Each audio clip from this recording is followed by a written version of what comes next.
안녕하세요. 여러분들 반갑습니다. 예, 드디어 이제 기본서가 나왔습니다. 그래서 12주에 걸쳐서 이제 매주 4교시씩 촬영합니다. 그래서 12주에 걸쳐서 기본서 강의를 진행하도록 하겠습니다.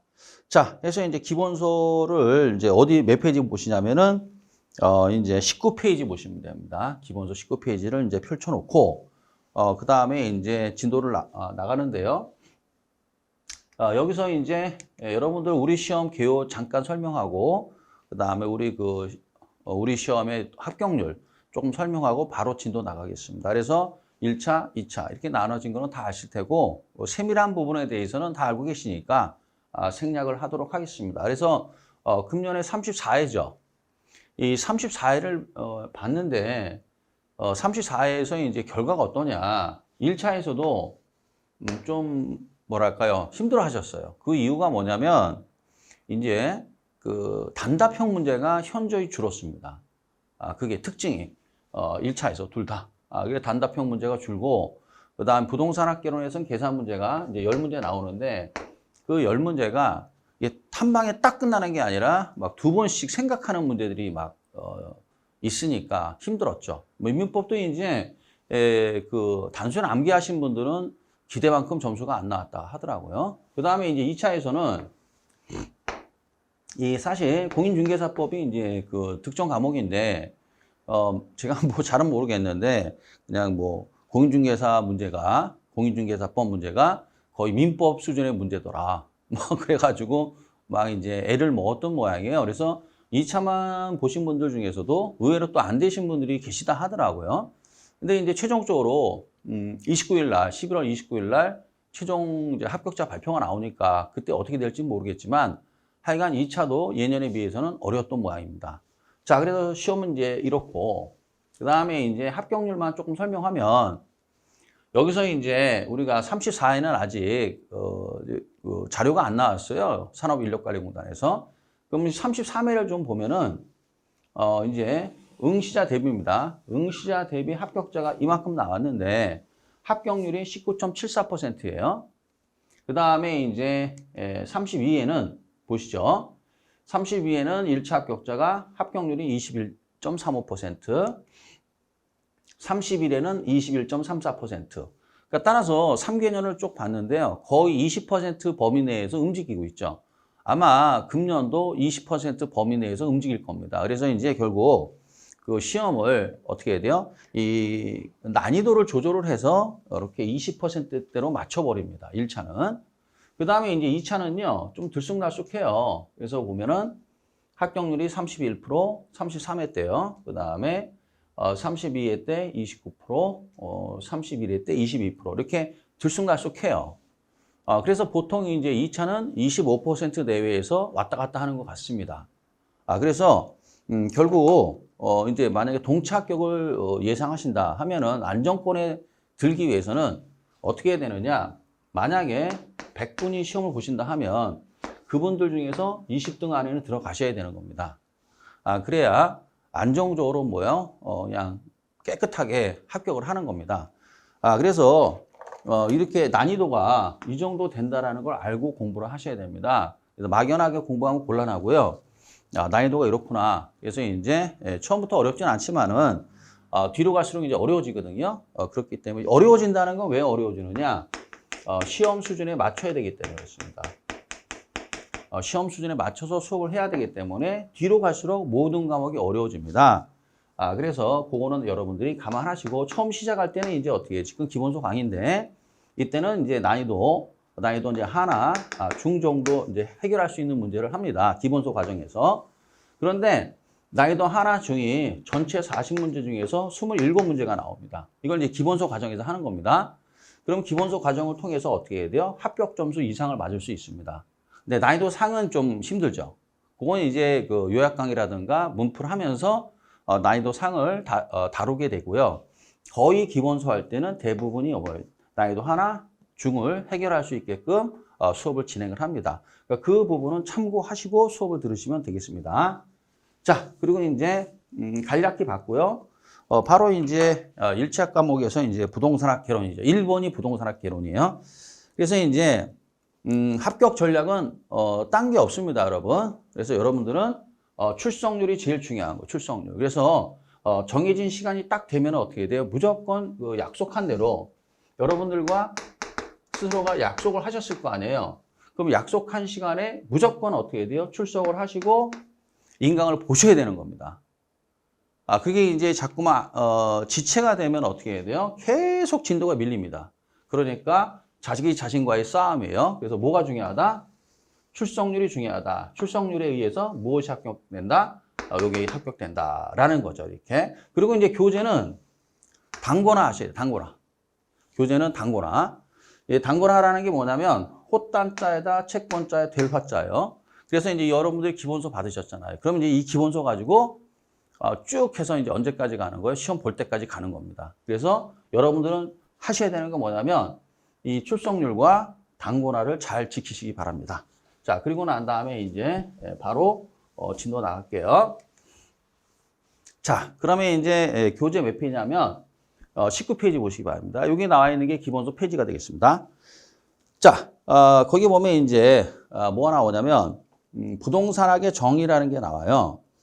한마디로 이제 부동산학 개론이라는 게 부동산학을 이제 설명하는 거니까 도대체 부동산학이라는 학문이 뭐냐라는 건데 19페이지에 이제 어디 보시냐면 1번 큰 1번에 양가로 1번의 정의가 있죠. 이 정의 자체가 시험에는 나오진 않습니다. 나오진 않는데 여러분들이 부동산학 개론을 배우시는 분들이기 때문에 부동산학이 뭐냐는 알고 계셔야 될 거 아니에요. 그래서 중요한 단어가 뭐냐. 밑줄을 좀 그으세요. 부동산 활동, 그 다음에 능률화. 이게 중요한 표현이고요.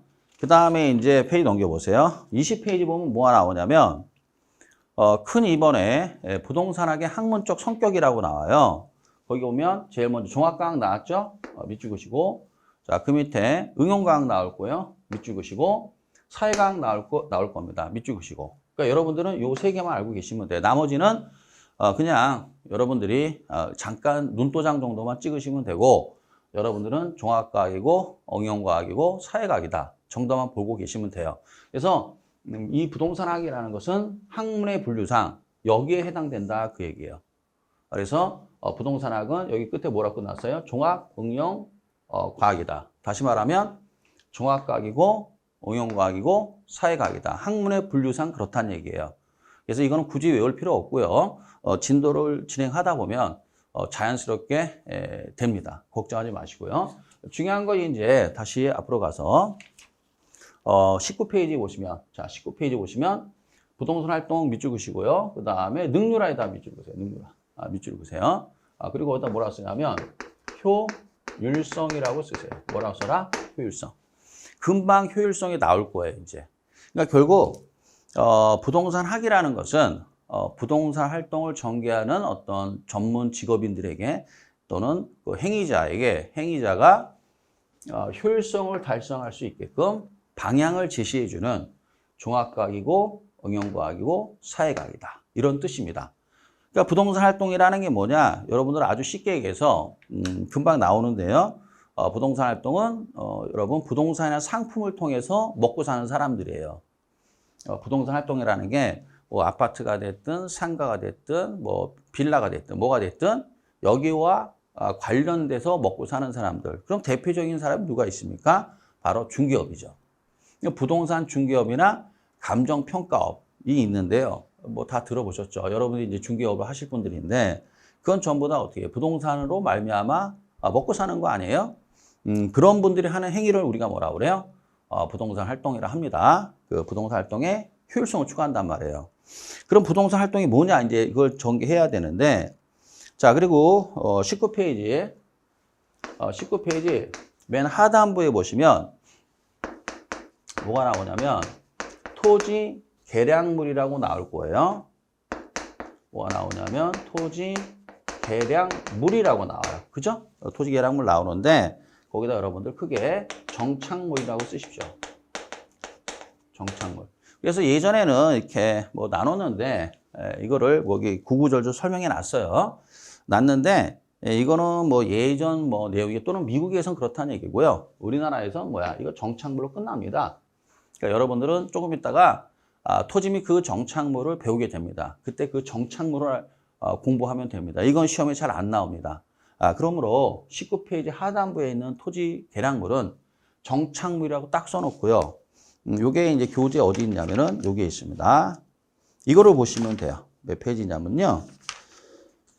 자, 여기 토지 및 그 정착물 해서 나옵니다. 어디 나오냐면, 이렇게 하고 여기다가 페이지, 몇 페이지냐면, 38페이지라고 쓰세요. 이렇게. 기본서 38페이지 보시면 뭐가 나오냐? 거기 정착물이라고 나와요. 같은 말이에요. 같은 말이니까 19페이지에 나와 있는 내용은 그냥 여러분들이 이런 게 있나 보다 하시고 여러분들은 이 정착물 위주로 공부를 하시면 되겠습니다.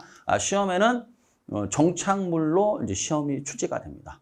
우리는 시험 봐야 되니까 계량물 모르셔도 되겠고 정착물, 계량물과 토지 계량물과 정착물은 같은 말이다. 근데 시험에는 이건 안 나오고 이 내용 안 나오고 이게 나옵니다. 그러니까 요거를 중점적으로 공부하시면 되겠어요. 자, 그리고 난 다음에 자 이제 20페이지 보시면 뭐가 나오냐면 이제 종합과학. 자, 그래서 뭐가 나오냐면 부동산의 학문적 성격에서 제일 먼저 나온 게 종합과학이 나왔죠.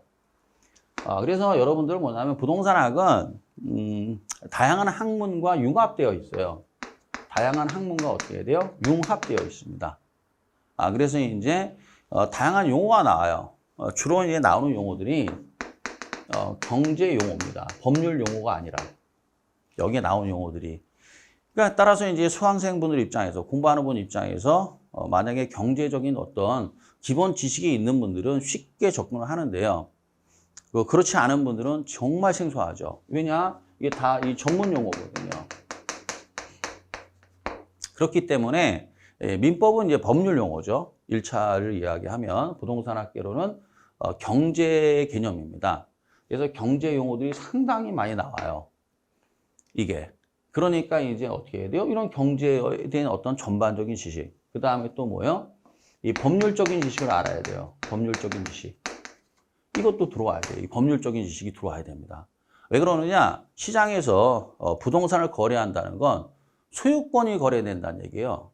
그러니까 소유권 또는 임차권, 저당권 이런 개념이 있어줘야 돼요. 그래서 법률적인 내용이 들어와요. 그 다음에 이제 금방 하겠지만 기술적인 개념이 들어와요. 그래서 경제, 법, 그 다음에 기술. 기술이 뭐냐면 요거는 이제 두 개를 포함하고 있어요. 물리적인 개념하고 그 다음에 이제 토목 또는 건축 이런 관련된 것들이 나와요. 왜 그러냐면 부동산은 당연히 어떻게 해야 돼요? 이 건축물이잖아요. 건축물이기 때문에 이 물리적인 측면이나 토목공학적인 측면이 어떻게 해야 돼요? 영향을 미쳐요. 가격에 또는 임대료에 또는 전세 보증금에 영향을 미친단 말이죠. 따라서 예를 들어서 같은 이제 평형대의 아파트를 할지라도 저층과 로열층은 전세 보증금이 다른 겁니다. 매매가도 다르고요. 그래서 어떻게 해야 돼요? 몇 층이냐 이게 물리적인 내용이거든요. 이게 조망이 나오느냐 안 나오느냐 또는 토목 건축 측면이라는 게 뭐냐면 이런 쉽게 말해서 오래된 아파트는 어떻게 싫어하죠. 왜냐 누수 같은 게 일어날 수 있기 때문에 그래요. 근데 새 아파트 좋아하잖아요. 그 시공 상태 이 가격에 또는 보증금에 영향을 미친단 말이죠. 그 다음에 이 법률적인 건데 이게 이제 어떻게 공사법상인데 이게 전세 사기에 휘말릴 여지가 있느냐 없느냐 이런 게 다 권리 분석이라는 거예요. 이런 게 권리 분석. 이 권리 분석을 해야 된단 말이죠. 이게 그렇지 않습니까? 이 소유권의 하자가 흠결이 있는지 없는지 또는 그 임대인이 예를 들어서 이제 전세인 경우에 임대인이 세금을 체납한 게 있느냐 없느냐 또는 선순위 임차보증금이 얼마나 있느냐 근저당이 설정돼 있느냐 안 돼 있느냐 이게 굉장히 중요한 거죠. 그러니까 당연히 권리 분석, 법률적인 측면에서 분석을 해요. 그리고 끝나는 건 경제로 끝나는 거예요. 경제는 뭐냐면 쉽게 말하면 돈이에요, 돈. 그럼 그 매매가가 정당한 거냐 또는 전세 보증금이 정당한 거냐 또는 월세가 정당한 거냐 등등. 이거를 이제 가늠을 하셔야 된단 말이죠. 그럼 결국 어떻게 해야 돼요? 경제로 끝나는 겁니다. 이렇게. 그러면 이런 것들은 어떻게 해야 돼요? 전부 알아야만이 그 매매가 또는 전세가 어떻게 해야 돼요? 이게 정당한 거냐 그렇지 않느냐를 판별할 수 있단 말이에요. 따라서 다양한 어떤 내용들을 알아야만이 우리가 이제 중개 행위를 할 수 있다라는 겁니다. 그럼 이런 것들을 어떻게 해야 돼요? 분석이 안 된다. 그러면 이제 어떻게 해야 돼요? 그거는 전문가가 아니죠. 그래서 이런 것들을 융합해야만이 종합해서 어떻게 해야 돼요? 학문이 이루어져 있다. 이런 뜻이에요. 그래서 무슨 과학이라 한다? 종합과학이라 한다. 그래서 이제 앞으로 이거를 뭐라고 배우냐면 금방 이제 나와요. 이거를 우리가 복합 개념이라고 그래요. 뭐라 한다? 복합 개념. 그래서 이제 복합 개념이 뭐냐? 바로 나와요. 그러면 종합과학과 복합 개념은 아주 밀접한 관련이 있는 거예요. 그래서 자, 각설하고 21페이지 한번 보세요. 그러면 페이지 21페이지 보시면 뭐가 나오냐? 복합 개념이 나오지 않습니까? 이렇게. 그러니까 이게 이겁니다. 그러면 결국 복합 개념이나 종합과학이나 결국 그 소리가 그 소리입니다. 같은 소리예요.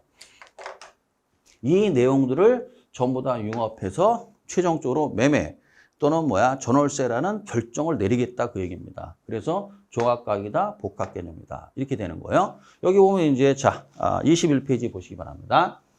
자, 그럼 제일 먼저 뭐가 나오냐? 박스를 보시면 처음에 공부할 때는 박스를 보는 게 좋습니다. 왜 그러느냐? 한눈에 딱 들어오잖아요, 이렇게. 근데 이 글자를 보다 보면 이거 뭐 하는 얘기야? 이렇게 되거든요. 근데 이 박스를 보면 복합 개념이라는 게 저기 보면 기술적 개념, 그다음에 경제적 개념, 법률적 개념이 있는데 그 기술적 개념은 유형이라고 그랬죠. 뭐라고요? 유형. 이거는 뭐라고 그래요? 요거는 유형이라 했죠. 유형. 그럼 유형이 뭐냐? 있을 유자에 형태형자예요. 형태가 있다. 다시 말하면 눈에 보인다. 그 소리예요. 자, 그러면 이제 물리적인 조건, 자연적인 조건이 눈에 보이죠. 예를 들어서 이런 얘기예요. 이게 몇 층이냐? 아파트가 몇 층 아파트냐? 눈에 보이지 않습니까? 그 다음에 인테리어가 잘 돼 있느냐, 안 돼 있느냐? 눈에 보이잖아요. 그 다음 방향이 어떠냐? 눈에 다 확인 가능한 거 아니에요? 이런 걸 물리적이라고 그래요. 그 다음에 이제 토목 건축, 요거는 뭐야? 시공 상태. 그래서 이제 누수가 일어나는 게 있느냐, 없느냐. 이게 누수 아주 오래된 아파트가 누수 힘들죠, 이게. 저도 개인적으로 말입니다. 저희 아파트에서 40년 다 된 아파트거든요. 그러니 오래되니 누수가 일어나죠. 누수가 일어나서 우리 아래층에서 난리가 났습니다. 근데 그 누수를 찾아야 되는데 못 찾았어요. 뭔지. 방바닥 다 뜯어낼 수도 없고. 그래서 결국은 어떻게 돼요? 집을 다 뜯어냈습니다. 아주 그냥. 돈 많이 들어갔습니다. 그래갖고. 참나. 그래서 오래된 아파트를 싫어한단 말이에요. 사람들이. 이런 걸 뭐라고 그래요? 시공 상태. 그렇죠? 엘리베이터가 빠르냐, 느리냐, 또는 지하 주차장이 있느냐, 없느냐. 이런 것에 의해서 이 매매가나 요 보증금이 결정이 되는 거예요. 전세 보증금이. 그럼 이 돈하고 관련된 건 뭐죠? 경제예요, 경제. 그러니까 뭐가 돼요? 경제가 가운데 있잖아요. 그러니까 제일 중요한 건 가운데 있는 거예요. 뭐니 해도 머니. 그러니까 머니는 경제. 가운데 있죠. 그러니까 결국 이런 것들이 이 경제, 돈에 영향을 미치는 겁니다. 그래서 이제 여러분들이 어떻게 해야 돼요? 아파트를 또는 빌라를 여러 개를 보고 결정을 하는 거 아닙니까? 이걸 유형이라 하고, 그 다음 법과 경제는 무형이라고 되어 있죠. 무형이 뭐냐? 형태가 없다 그런 뜻입니다. 안 보입니다. 이거는 보인다 그러시면 안 돼. 예전에 수업할 때 어떤 분이 이 법이 보인다 그러더라고요. 그래서 아예 어떻게 보이느냐 그랬더니 다음 주에 자기가 증명을 하겠다 하더라고요. 벌써 한 15년 된 얘기인데, 그래서 이제 증명을 한번 하시라고 그랬더니 소법전을 들고 오셨더라고요. 지금은 이제 전부 다 이제 인터넷으로 이제 법률을 이제 우리가 탐색을 하는데, 그때만 하더라도 이렇게 그 활성화가 돼 있지 않았어요. 그랬더니 소법전 들고 와서 이 법이 보이지 않느냐 그러더라고요. 그래서 막 웃었는데, 관념적인 거죠. 관념이라는 게 뭐야? 볼관자에다가 생각념자거든요. 이 단어를 볼 때 관념이란 말을 쓰거든요. 민법 시간에 배우실 거예요. 그래서 이제 관자가 볼관자에다가 염자가 생각염자예요. 생각으로 본다, 머리로 본다 이거죠. 생각하는 거죠. 이게 추상적이라는 거죠, 이게. 그래서 이쪽에 다시 돌아와서 경제와 법률은 뭐야? 무형입니다. 형태가 없다. 다시 말하면 관념적이다. 이런 뜻이에요. 또는 추상적이다. 이런 뜻이에요. 자, 그러면 이제 다시 돌아와서 그러면 이제 법률적인 측면은 이제 공사법상인데 대표적인 게 뭡니까, 여러분? 뭐 예를 들어 아까 언급한 뭐 소유권 또는 뭐야 임차권 또는 근저당 이런 거 얘기하는 겁니다. 이런 거를 권리 분석이라 해요. 그래서 역시 이것이 뭐야? 요 매매가나 전세 보증금에 영향을 미치잖아요. 그래서 분석을 하는 거고, 그 다음에 이제 제일 중요한 건 이 돈이잖아요, 돈. 이 돈인데 우리가 이제 경제론에서 배우겠지만 결국 이 매매가나 이 전세 보증금은 과연 누가 결정하느냐 이제 문제로 가는 겁니다. 누가 결정할까요? 물론 임대인과 임차인 또는 매도인과 매수인이 결정을 하겠지만 전체적인 큰 틀은 시장이 결정합니다. 시장. 이 시장은 뭐죠, 여러분? 결국 수요와 공급입니다. 그래서 시장, 수요, 공급 분석을 하게 돼요. 그래서 어떻게 해야 돼요? 요것들이 결정이 되는 거죠. 그래서 이런 걸 무슨 개념이라고 그래요? 복합 개념이라 합니다. 그래서 여기 보면 개념자가 있죠. 이제 조금 있으면 이제 복합 부동산도 헷갈립니다, 이게. 그래서 복합 개념. 개념이라는 건 세 가지 개념이 있는 거예요. 하나는 뭐야? 법률적, 경제적, 그 다음에 기술적. 기술적은 어떻게 해야 돼요? 여러분, 물리적인 측면, 그 다음에 건축 토목적인 측면까지 다 아울러서 우리가 이제 기술적이다. 이렇게 표현을 하는 겁니다. 자, 그럼 종합과학과 복합 개념이 어떻게 해야 돼요? 서로 밀접한 관련이 있다는 거 아시겠죠? 그래서 딱 떨어지고. 자, 그 다음에 이제 뭐가 나오냐면, 다시 20페이지 돌아갑시다. 그럼 양거로 이번에 이제 응용과학이라고 나와요. 그러면 이 응용과학이라는 게 뭐냐면, 한마디로 이런 얘기예요. 읽어드릴게요. 부동산학은 현실의 부동산 문제의 원인을 분석하여 그 해결 방안을 제시함으로써 이렇게 돼 있죠. 한마디로 이 응용과학이라는 게 뭐냐? 문제 해결이에요, 문제 해결. 그래서 우리라는 건 이제 누구냐면은 매도인, 매수인, 임대인, 임차인, 뭐 중개업을 하시는 분, 감정평가를 하시는 분들, 이런 분들은 뭐예요? 이 부동산을 취급을 하면서 많은 다양한 문제에 직면해요. 그렇죠? 이 많은 다양한 문제에 직면한단 말이죠. 그러면 이 문제를 해결해야 되잖아요. 이 문제들을 해결하기 위해서 만든 학문이다. 그래서 무슨 과학이다? 응용과학이다. 이런 얘기예요. 문제 해결. 그래서 이제 쉽게 얘기해서 이런 얘기예요. 회계학이라는 것은 이 회계라는 문제를 해결하기 위해서 만든 학문이에요. 근데 그러면 경영학이라는 것은 경영이라는 문제를 해결하기 위해서, 경제학이라는 것은 경제의 문제를 해결하기 위해서 만든 학문이고요. 부동산학은 부동산 문제를 해결하기 위해서 만든 학문이에요. 따라서 우리가 부동산학을 왜 배우느냐? 우리가 부동산 시장에서 맞닥뜨리는, 우리라는 건 또 강조하지만 중개업자나 감정평가업자나 매도인, 매수인, 임대인, 임차인을 얘기하는 거예요. 이분들이 시장에서 다양한 부동산 문제에 직면한단 말이죠. 지금 최근에 이제 회자되고 있는 게 뭡니까? 전세 사기예요. 그러면 임차인 입장에선 전 재산이에요, 이 전 재산. 그러면 이런 문제들을 해결을 해야 되잖아요, 이게. 그 해결하기 위해서 만든 학문이 바로 뭐다? 부동산학이다. 그래서 무슨 과학이다? 응용과학이다. 그 다음에 이제 사회과학이라는 말이 나와요. 자, 다시 20페이지. 이제 양구의 4번에 보면 사회과학이라는 말이 나와요. 이거 사회과학이 나왔는데 별거 없습니다. 거기에 뭐 하냐면 사회과학은 인간에다 동그라미 딱 그리세요. 뭐라고요? 인간. 사회과학 나오면 뭐가 나와야 돼요? 인간이 나와요, 인간. 인간이나 인간들이 하는 그 행태, 행동과 태도를 연구하는 학문이 뭐야? 사회과학이에요. 그러니까 따라서 우리는 뭐요? 연구를 하는 거는 부동산 그 자체가 중요한 게 아니라 부동산과 관련된 많은 그 직업군들, 그 먹고 사는 사람들이 중요하거든요. 그래서 우리가 뭐야? 매도인이 왜 그럴까? 매수인이 왜 그럴까? 임대인, 임차인 왜 그럴까? 이거를 중요하단 말이에요, 이게. 부동산 그 자체가 중요한 게 아니고 그 부동산 때문에 왜 많은 사람들이 저렇게 행동을 할까? 그래서 그 인간 군상을 연구하는 거거든요. 그래서 우리는 무슨 과학이에요? 사회과학에 속합니다. 이렇게. 그래서 그냥 간단하게 부동산학은 종합과학이고 응용과학이고 사회과학이다. 그 다음에 부동산학은 왜 만들어졌느냐?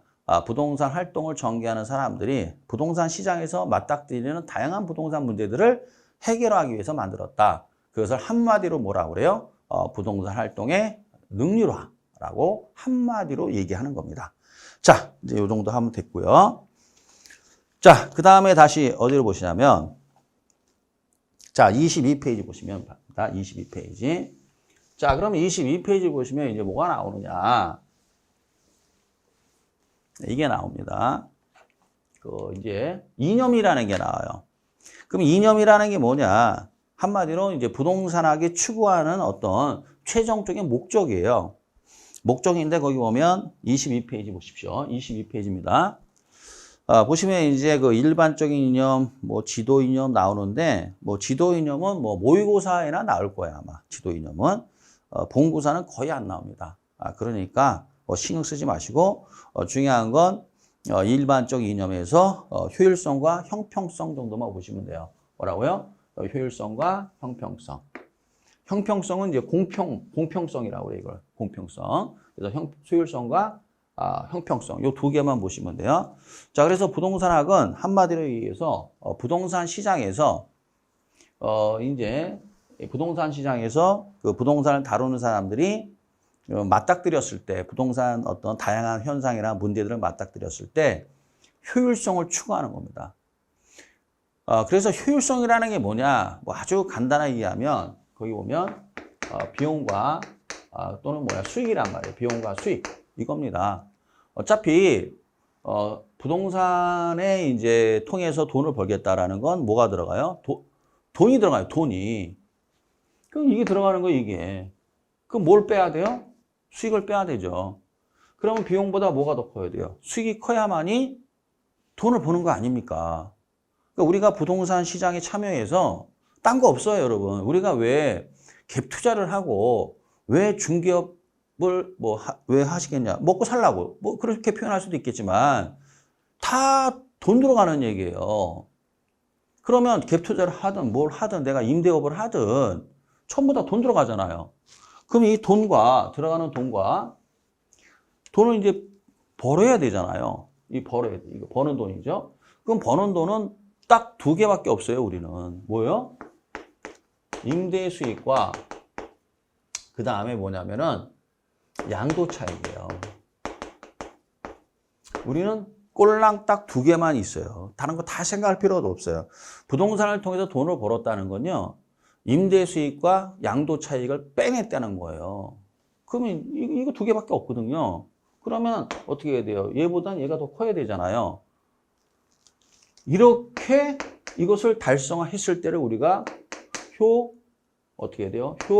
효율성이 달성된다. 이렇게 얘기한단 말이에요. 그럼 아주 쉽게 얘기해서 이런 얘기예요. 뭐 친구분들 그러잖아요. 나 부동산에 투자해서 갭 투자해서 몇 억 벌었어. 효율성 달성했다. 이렇게 표현해요. 우리끼리는. 근데 돈 좀 벌었다라고 하지만 시험에는 뭐라 나와요? 이렇게 나와요. 이렇게. 그러니까 우리는 그냥 부동산학의 거의 7, 80%는 효율성으로 다 끝나요.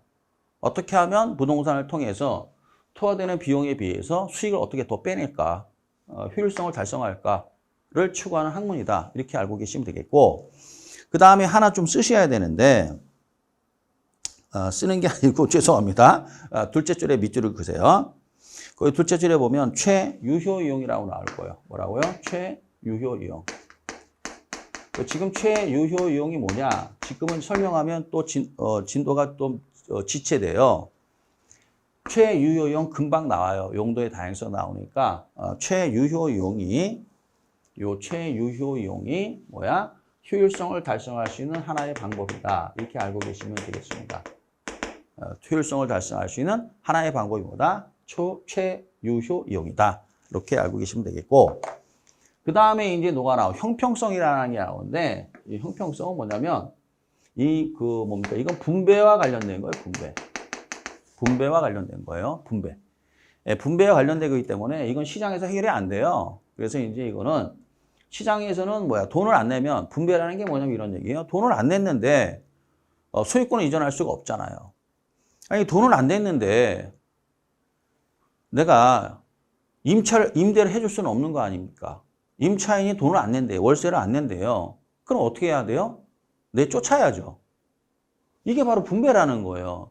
근데 시장에서 말해 돈을 안 냈는데도 불구하고 계속 사용 수익하게끔 해라, 임차인이. 이거 대도 않는 소리죠.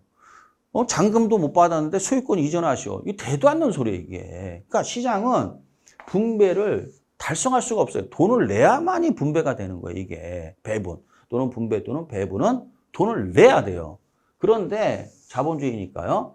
소득이 낮은 분들이 있잖아요. 소득이 낮은 분들. 이분들은 어떻게 해야 돼요? 돈을 낼 능력이 안 되죠.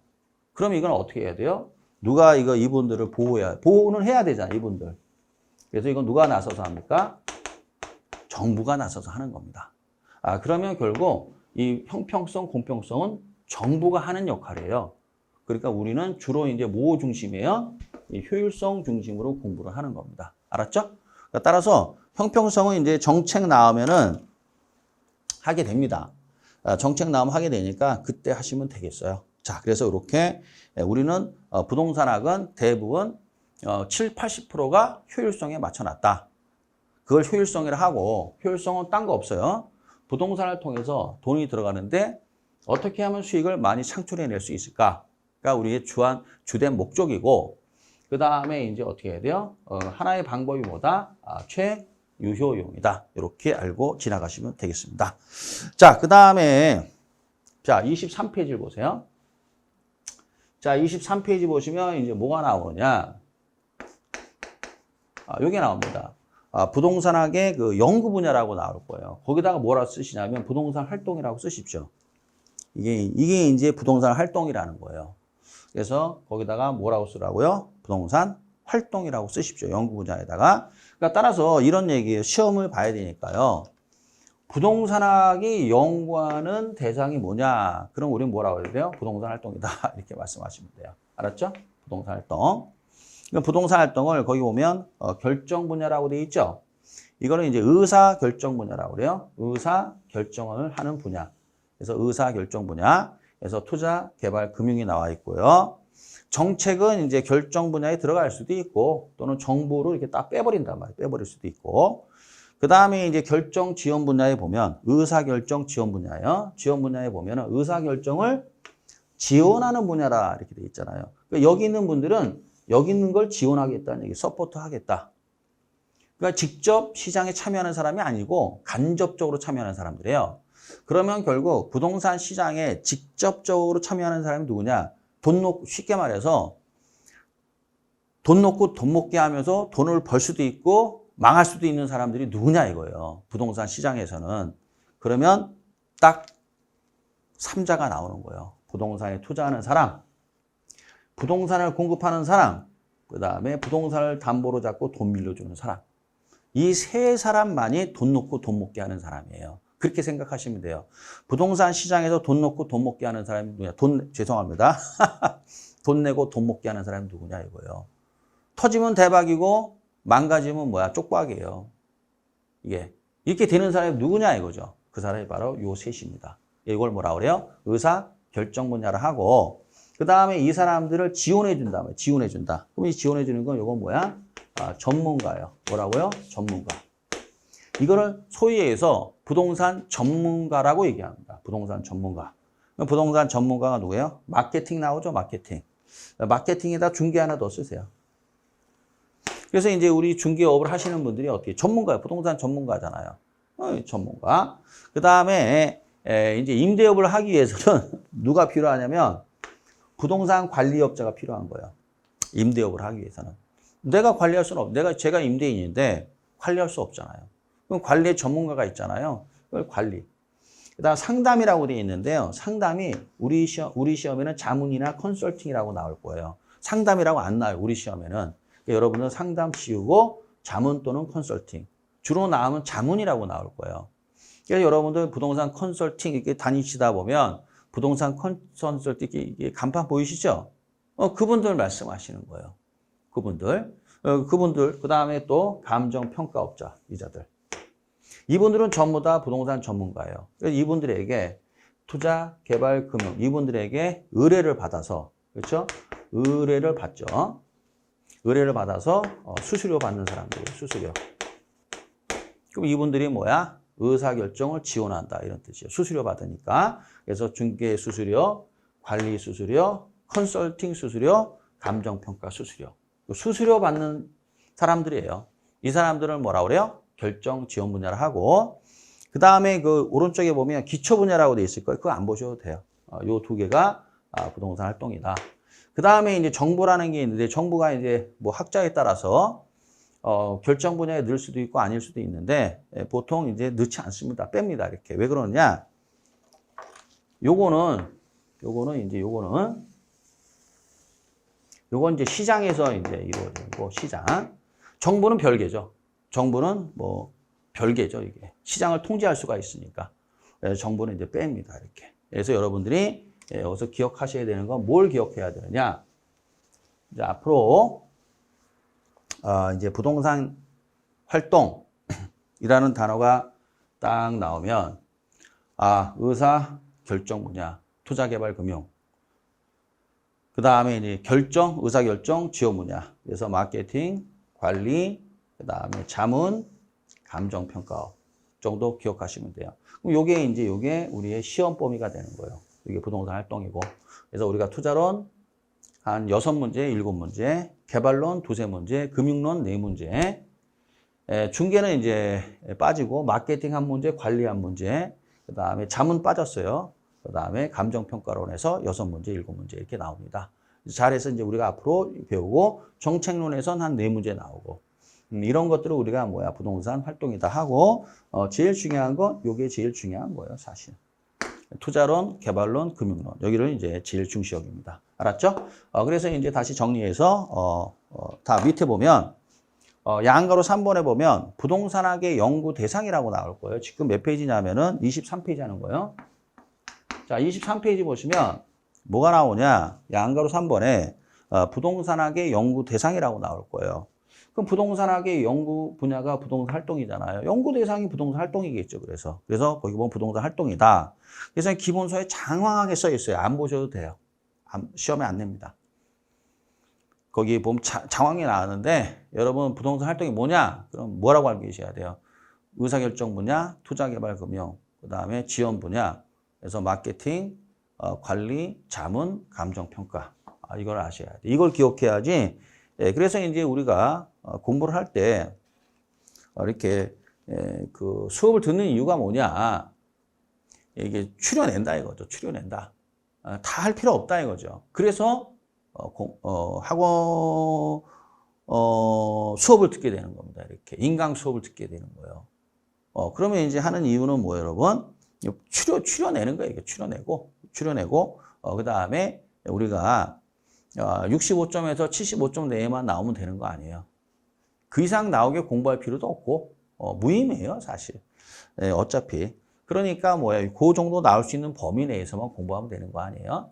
그럼 학원 강사는 그거를 제시한단 말이에요. 아무래도 이쪽 계통에서 생각해 보세요, 여러분. 강사마다 조금 다를 수 있겠지만, 저 같은 경우에 이제 어때요? 부동산학을 전공하고, 그 다음에 20년 이상을 부동산학 기론, 공인중개사 과정에서는, 감정평가사 과정에서는 부동산학 원론을 수업하고 있잖아요. 그러니까 나오는 문제 뻔하다 이거죠. 그렇기 때문에 제가 자신 있게 여러분들에게 이야기하는 겁니다. 내용이 뻔하니까. 이제 일종의 전문가가 돼버렸죠, 저가. 그러니까 그냥 제가 하라는 대로 하시면 됩니다. 신경 쓰지 마시고. 따라서 다시 한번 강조하지만 23페이지에 나와 있는 양으로 3번에 부동산 활동의 주구장창 안 봐도 되고, 여러분들은 부동산 활동 하면 뭐가 나와야 돼요? 요게 나와야 된다.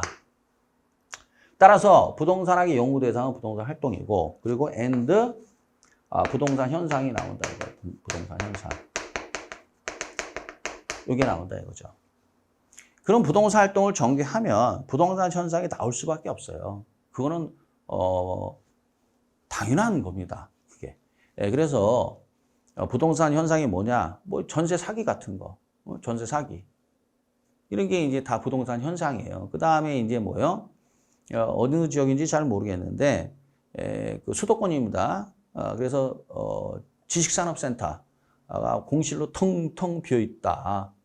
그 다음에 왜 매매가가 이렇게 떨어질까? 최근 떨어지고 있거든요. 또 떨어져야 되고. 왜 떨어질까? 이런 게 다 부동산 현상이에요.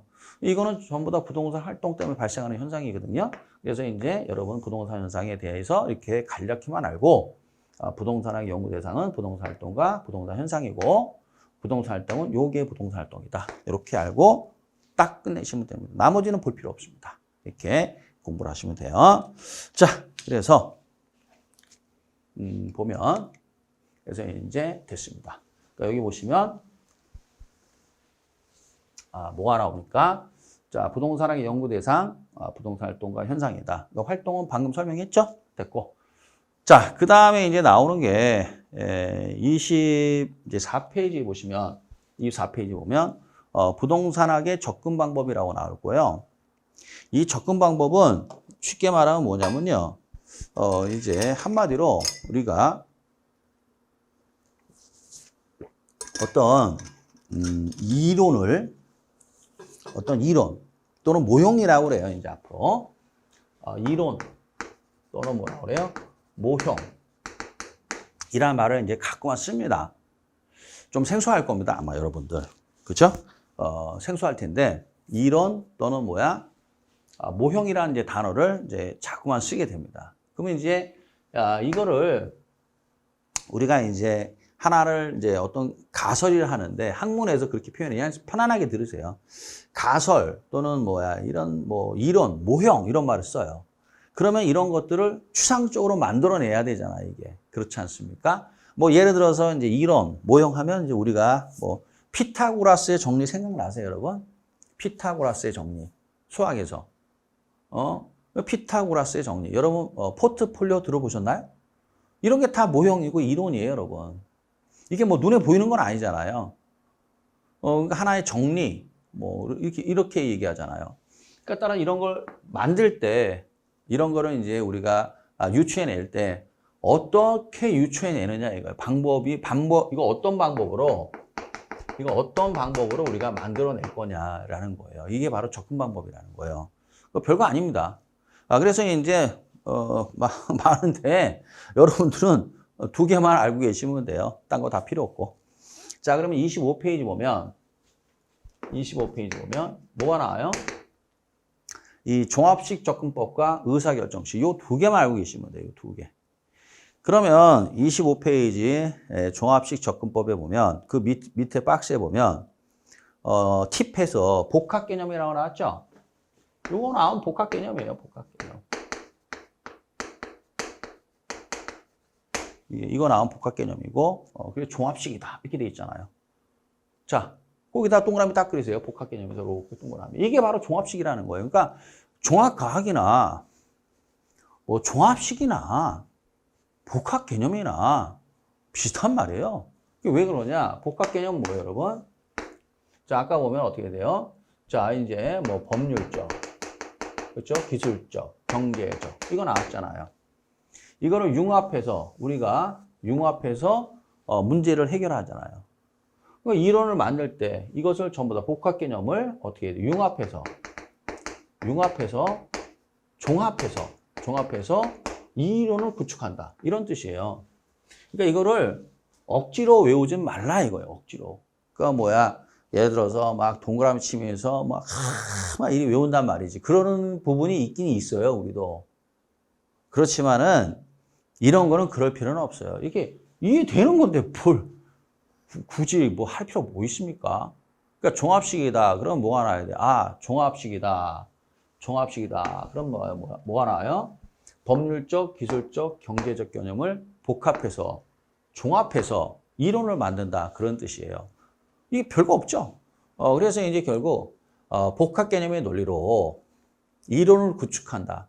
복합 개념을 기술적 개념, 법률적 개념, 경제적 개념을 종합해서 융합해서 이론을 만든다. 종합식이다. 그런 뜻입니다. 아주 간단하죠?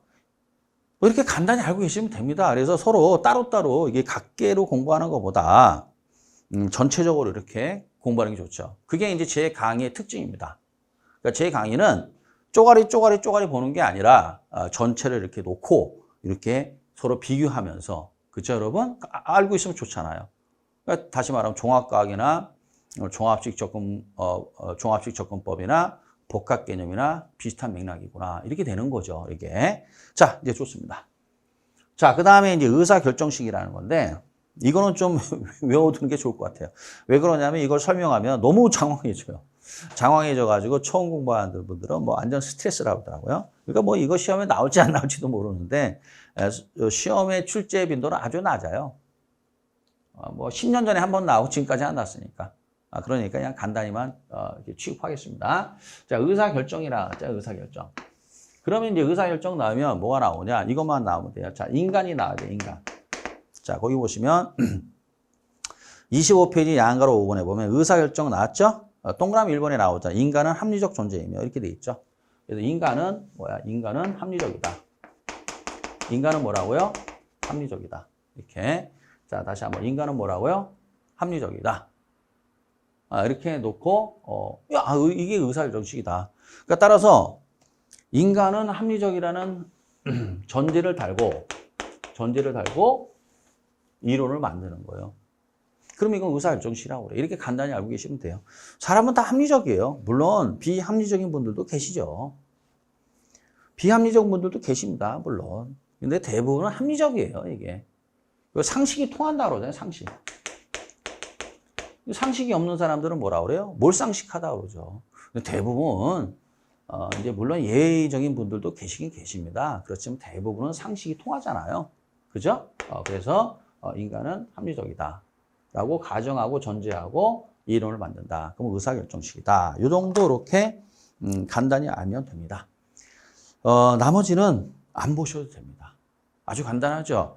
공부할 때 쓸데없는 거 다, 왜냐하면 선생님, 저 부동산학개론에서 100점 맞고 싶습니다.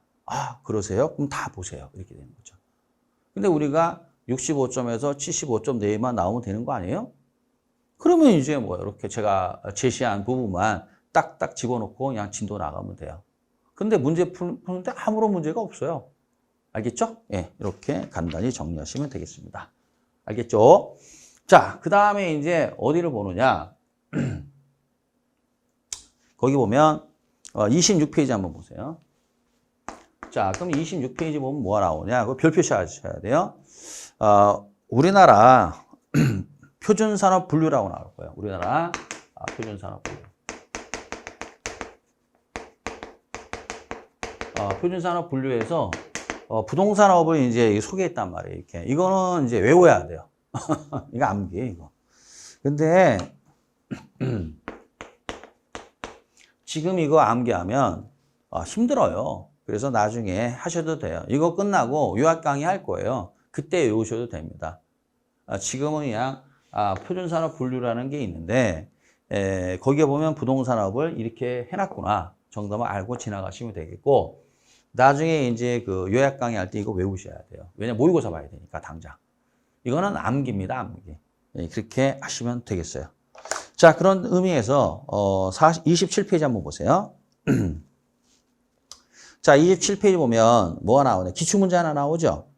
풀어드릴게요. 죄송합니다, 이게. 자, 부동산학에 관한 설명으로 틀린 것은 1번. 과학을 순수과학과 응용과학으로 구별할 때 부동산학은 무슨 과학이죠? 응용과학이죠. 2번. 부동산학의 연구 대상은 뭐야? 부동산 활동과 부동산 현상이다. 이렇게 돼 있고. 3번 잘 보세요. 종합식이라고 나왔어, 종합식. 그럼 종합식 나오면 뭐가 나와야 돼요? 복합 개념은 나와야 되잖아요. 그러니까 기술적, 경제적, 법률적 등을 복합 개념으로 이해하여 이를 종합해서 이론을 구축한다. 맞는 말이죠? 제가 이렇게 해주니까 기출지문이 딱딱 떨어지잖아요. 하라는 대로 하면 됩니다. 고민하지 마시고. 쓸데없다기보다도 시험에 이제 나올 가능성이 낮은 부분은 안 보는 게 좋아. 봐봐야 뭐 머리 아프잖아요. 여러분들이 부동산학개론만 공부하시겠어요? 민법은 언제 공부하고 그 양이 많은 공법은 언제 할 거냐고. 등기지적법 언제 보고 세법 언제 볼 거냐고요. 그렇죠? 그러니까 하라는 대로 하시면 돼요. 자, 그 다음에 이제 4번. 부동산학은 다양한 학문과 연계되어 있다는 점에서 무슨 과학? 종합과학 됐고. 그럼 5번이 틀렸겠네요. 밑줄을 그으세요. 그 안전성에다 밑줄 그으시고. 안전성에다 밑줄 그으시고 그 다음에 맨 끝에 최유효 이용에다 밑줄 그으세요. 뭐라고요? 최유효 이용. 밑줄 그으셨어요? 이렇게. 그럼 안전성 이거 아니죠, 이거. 아까 뭐라 그랬어요? 이제 최유효 이용 나오면 뭐라 그랬어요? 이건 효율성이라고 그랬잖아요. 여기 뭐가 들어와야 돼요? 효율성이 들어와야 되겠죠? 여기 틀렸죠? 그렇죠? 정답 몇 번이에요? 5번이죠. 그 시험이 이렇게 나와요. 그러니까 이렇게 맞춰서 공부하시면 되겠습니다. 자, 여기까지 했고요. 자, 이제 수업은 1교시는 이 정도 하고 잠시 쉬었다 2교시 수업하겠습니다.